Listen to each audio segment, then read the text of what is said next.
Maka dia mengatakan rahasianya. Mau dengar gak? Dan termasuk teman-teman cara di poin kedua ini, cara untuk mempertahankan nikmat. Setiap kali antum mendapatkan nikmat, kalau mau selalu ya grafiknya itu naik terus nikmat itu, maka ingat di setiap nikmat itu ada haknya Allah subhanahu wa ta'ala. Keluarkan di jalan Allah ya. Keluarkan jalan Allah berapapun nilainya. Misal Allah subhanahu wa ta'ala berikan kepada kita handphone baru, mau bagus beli handphone lagi yang lain, kasih juga orang susah, walaupun nilainya mungkin belum bisa mencapai sama. Kita beli baju sebagai tanda syukur, kita berikan juga baju kepada orang yang baru. Kita makan di restoran enak, beli porsi yang sama, kasih juga kepada orang susah, kasih tukang parkir, kasih orang susah, porsi yang sama. Itu nanti grafik nikmatnya selalu naik, gak akan turun. Yang jadi masalah sering grafik nikmat kita turun, drop, bangkrut usaha, ya apalah macam-macam cobaan datang, karena setiap ada nikmat kita nggak pernah memberikan jatah di jalan Allah dari nikmat itu. Ada sebuah hadits Bukhari teman-teman, disebutkan oleh Nabi SAW, ada dua orang di zaman dulu sebelum kita ya, dari kisah Bani Israel, dua-duanya orang saleh nih.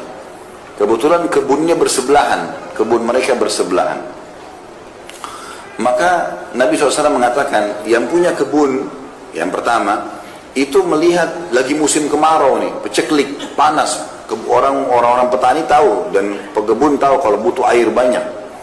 Maka lewat di atas kebunnya dia awan, dan dari awan itu keluar suara, kata Nabi SAW. Ini hadis Bukhari. Suara itu terdengar oleh pemilik kebun yang pertama. Dia mengatakan, atau suara itu mengatakan, awan ini bawalah ke kebunnya si fulan, tetangganya dia, dan turunkan air buat kebunnya. Lalu awan itu jalan, dilihat sama dia, jalan terus turun hujan di sebelah. Dia punya kebun di sebelahnya, gak kena hujan. Maka dia pun pergi ke sebelah, diikutin sama dia. Dilihat hujan lebat di tetangganya. Dia tanya, apa yang kau lakukan dengan kebunmu? Sampai tadi saya dengar suara dari awan ini, hujan disuruh turunkan di kebunmu, yang lain tidak kena hujan, cuma dia saja. Maka dia mengatakan rahasianya. Mau dengar gak? Kamis depan aja.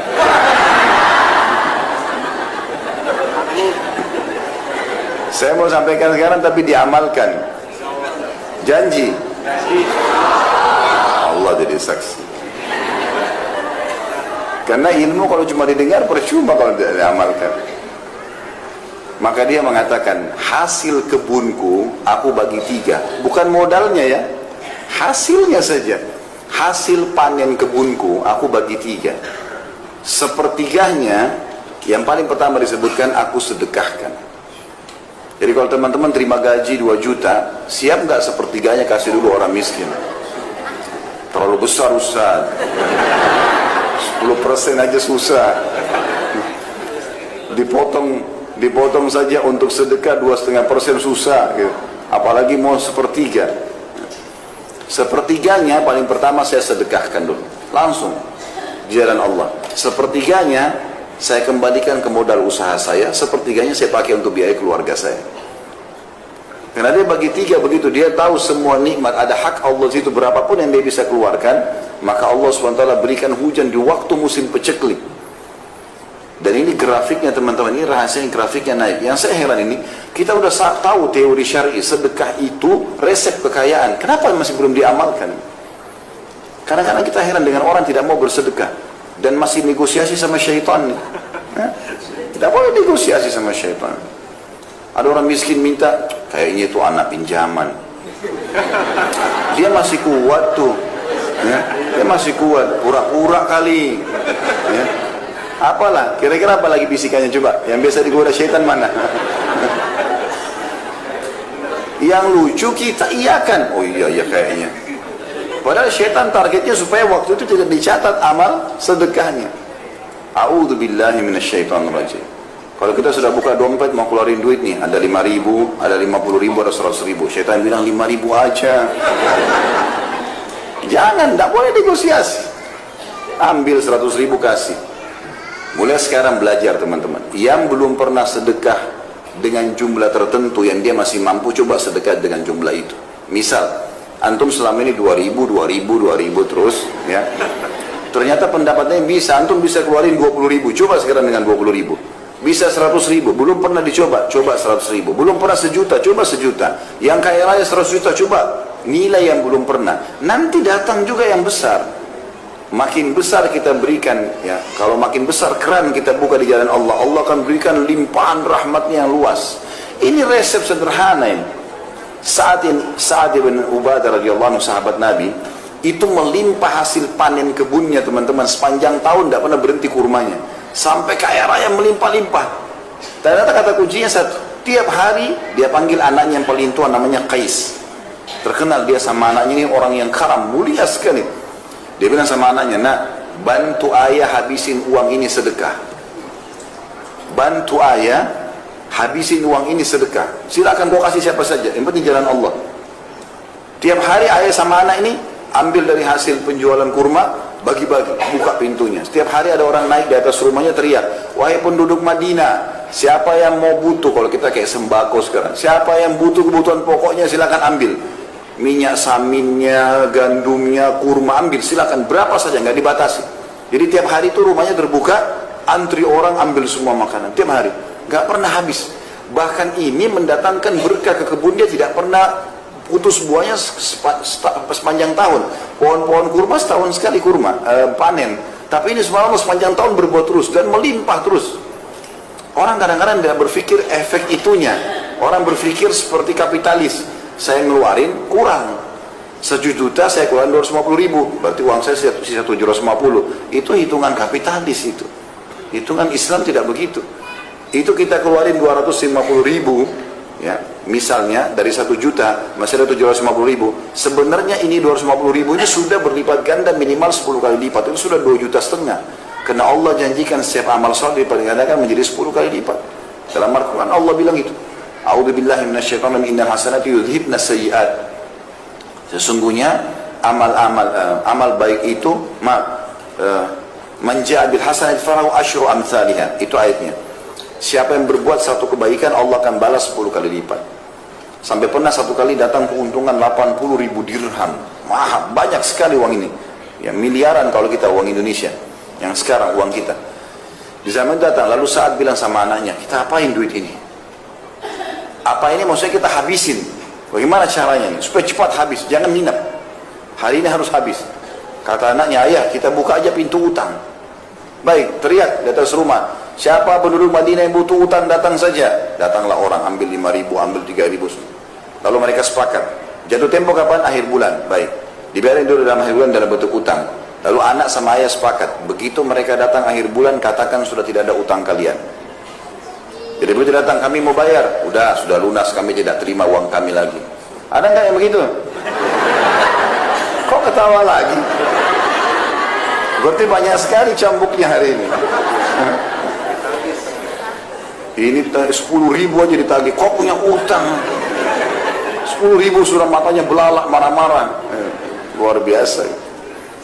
Maka begitu polanya, luar biasa gitu. Pernah satu kali, Qais ini, dia lihat gudangnya ayahnya lagi penuh. Ayahnya lagi nggak ada, diambil sama dia. Naik di unta, banyak, keliling Madinah. Siapa yang butuh ambil saja, siapa yang butuh ambil saja, iklan begitu. Abu Bakar sama Umar lewat. Ini Qais ini kalau kita biarkan habis harta ayahnya nih. Ini kata Abu Bakar sama Umar ini, mertua Nabi yang siapa tidak kenal namanya gitu loh. Ahli surga di jalan surga, bilang begitu. Rupanya sampai berita itu kepada Sa'ad, ayahnya. Lalu Sa'ad datang di depannya Abu Bakar sama Umar dan banyak orang. Dia mengatakan, wahai penduduk Madinah, siapa yang mau menolong saya melawan Abu Bakar sama Umar? Karena dia telah mengajar anak saya untuk pelit. Padahal Abu Bakar sama Umar dia aja baik.